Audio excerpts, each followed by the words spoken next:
In this video, I'm going to show you how to convert any format of video like MKV, MOV, AVI to MP4 file.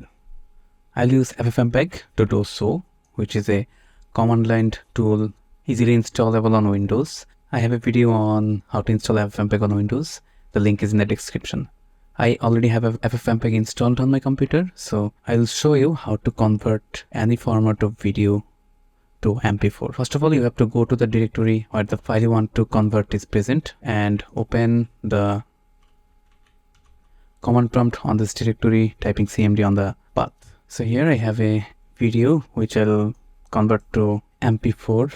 So the command to convert any video to MP4 with FFmpeg is pretty simple. You have to type FFmpeg, then -I, and the name of the file you want to convert. Here in my case it is input.mkv. It can be input.avi, input.mov, or any format in any name, no problem. Any file name is fine. Then I'll type the output file name. If I want to convert to MP4, then I'll type output.mp4. Here the input.mkv and output.mp4, the name of the file, input or output, doesn't matter. Whatever the file name is, it's fine. So for better understanding, I'm keeping the name as input and output.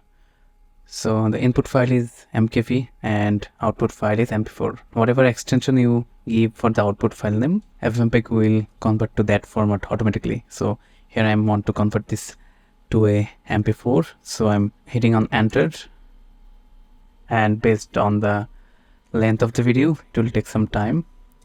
If you want to skip conversion time, you can put -codec space copy inside this before naming the output file, and it will work instantly.